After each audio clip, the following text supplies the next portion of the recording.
Bismillahirrahmanirrahim. Assalamualaikum warahmatullahi wabarakatuh.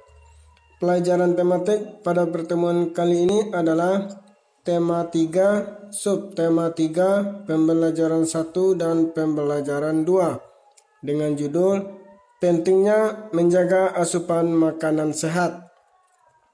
Kita lihat pada pembelajaran yang pertama. Pada pembelajaran yang pertama ini ada teks percakapan, yaitu antara Lani, Siti, dan Dayu, yang mana percakapan mereka ini membahas tentang gigi merupakan bagian dari organ penyusun dari sistem pencernaan kita yang berada di dalam rongga mulut, yang mana ini semua kita ada. Kemudian gigi, lidah, dan ludah itu bekerja sama untuk mencabik, memotong, dan mengurus makanan hingga berukuran kecil-kecil yang sudah kita pelajari pada pembelajaran sebelumnya. Kemudian kita lihat pada pembelajaran berikutnya. Berikut adalah beberapa contoh iklan di televisi, berarti termasuk kepada iklan elektronik yang mempromosikan tentang apa? Tentang obat untuk mengatasi sakit pada sistem pencernaan, yang seharusnya di sekolah ini bisa kita praktekkan, tapi qadarullah kita sama-sama berdoa semoga segera untuk melaksanakan proses pembelajaran tatap muka, yaitu obat sakit perut PSP atau pil sakit perut. Terdiri dari laki-laki 1 dan perempuan 1 dan laki-laki 2. Perhatikan percakapannya. Aduh, yang mana menceritakan bahwa dia sedang meringis sakit perut. Kemudian ditanya oleh perempuannya, makan yang tidak benar membuat sakit perut. Kemudian juga laki-laki juga demikian. Dan kemudian baru dijawab oleh narator dan selanjutnya. Ini salah satu contoh dari percakapan dalam iklan di media di televisi. Nah, yang jadi tugas anak nusa adalah berdasarkan percakapan ini jelaskan isi dari iklan ini. Apa isinya? Apakah menceritakan pendidikan, menceritakan kota yang bersih, menceritakan pembangunan kesehatan ini dan segala macamnya. Kemudian lanjut. Kita lihat pada sekali lagi yang di sini yang seharusnya kita melakukan praktek untuk iklan di elektronik seharusnya. Namun pembelajaran ini kita lewatkan. Lanjut. Di sini ada percakapan antara Edo dan Beni. Ini percakapannya. Yang mana percakapan mereka ini yaitu membahas tentang bahwasanya tubuh ini memerlukan energi yang didapat dari makanan. Makanan yang dikonsumsi dan dicerna oleh sistem pencernaan itulah yang akan menghasilkan energi. Makanya pembelajaran kita itu adalah pentingnya kita mengkonsumsi makanan yang sehat, seperti salah satunya buah-buahan. Kemudian kita lanjut. Salah satu ciri makhluk hidup adalah memerlukan makan. Kita manusia, hewan, tumbuhan, dan sebagainya pasti memerlukan yang namanya makanan. Makanan yang dimakan ini nanti akan diurai dan sistem pencernaan menjadi sumber energi. Kemudian sumber energi itulah yang dibutuhkan oleh tubuh kita. Kita bisa jalan, bisa sholat, bisa menghafal, bisa lari dan sebagainya.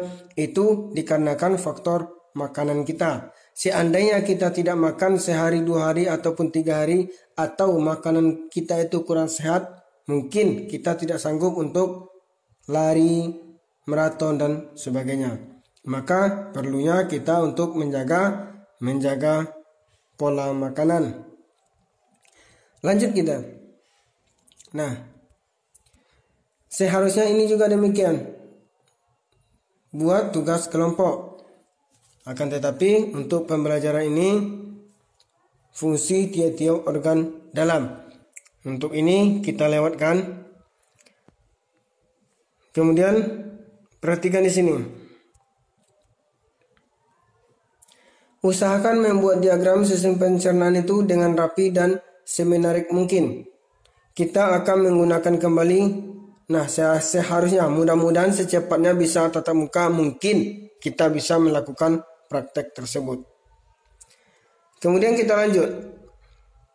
Kita lanjut ke pembelajaran 2. Nah, di pembelajaran 2 ini kita akan membahas tentang salah satu hal yang dapat membuat tubuh tetap sehat dan bugar adalah mengkonsumsi buah. Kalau kita sering mengkonsumsi buah, insya Allah badan akan sehat dan juga bugar. Nah, apa sih manfaat dari buah tersebut? Kita lihat di sini. Buah dan manfaatnya. Manfaat buah ini untuk kesehatan sangat beragam. Karena memang vitamin yang ada atau sumber vitamin yang ada di dalamnya juga beragam. Salah satu manfaatnya adalah sumber vitamin, yang mana sumber vitaminnya juga beragam bentuknya. Kemudian juga buah tersebut merupakan sumber air dan gizi.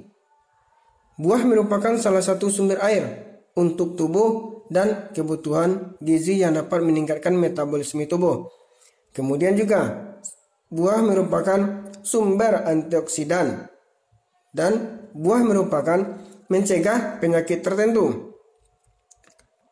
Kemudian juga buah merupakan obat luar di dalam tubuh. Buah-buahan juga dapat digunakan untuk menggunakan obat luar seperti jerawat, bisul dan sebagainya. Nah, makanya kita diharapkan agar mengkonsumsi buah, apalagi dengan kondisi kita pada saat sekarang ini. Namun jangan gara-gara kita diharapkan mengkonsumsi buah, kemudian anak-anak Ustaz harus minta ini dan minta itu ke orang tua. Jangan. Kita lanjutkan. Buah-buahan ini sangat penting bagi tubuh kita. Banyak iklan yang mempromosikan tentang buah-buahan, baik iklan media cetak ataupun iklan yang ada di media elektronik, terutama buah-buah impor. Padahal buah dan sayuran lokal pun banyak dan enak. Banyak iklan yang tentang buahan yang impor.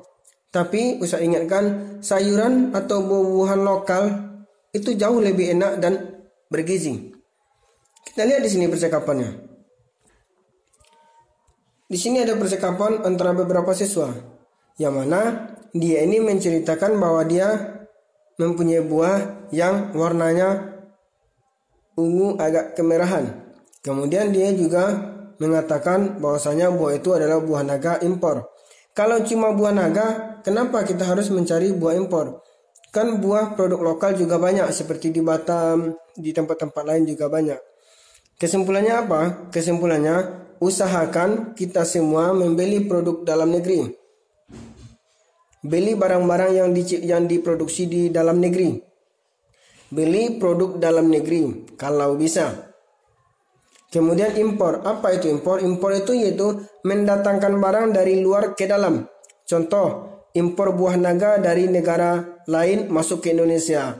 Impor daging ataupun susu dari negara lain ke Indonesia, itu impor. Kemudian kita lanjut. Nah, di sini ada salah satu contoh percakapan lagi antara Beni dan Edo, yaitu membahas tentang buah-buahan, tentang buah-buahan yang bernama pisang. Ini gambarnya. Mungkin anak Ustaz sering melihat bahkan mengkonsumsinya. Salah satu manfaat dari buah pisang itu adalah pisang dapat mencegah mah dan luka akibat gangguan pencernaan. Jadi kalau bisa usahakan anak Ustaz mengkonsumsi buah pisang. Kemudian ini juga demikian, untuk pembelajaran ini kita lewatkan. Kita lihat di sini, Jawa Tengah itu merupakan daerah penghasil kain batik terbesar di Nusantara, yaitu daerah-daerahnya adalah Pekalongan, Solo, Semarang, dan juga yang terkenal adalah Yogyakarta dengan berbagai macam bentuk motif dari batik. Untuk pembelajaran kali ini kita cukupkan sampai di sini. Tetap semangat belajar hafalan dan murajaahnya. Barakallahu fiik. Assalamualaikum warahmatullahi wabarakatuh.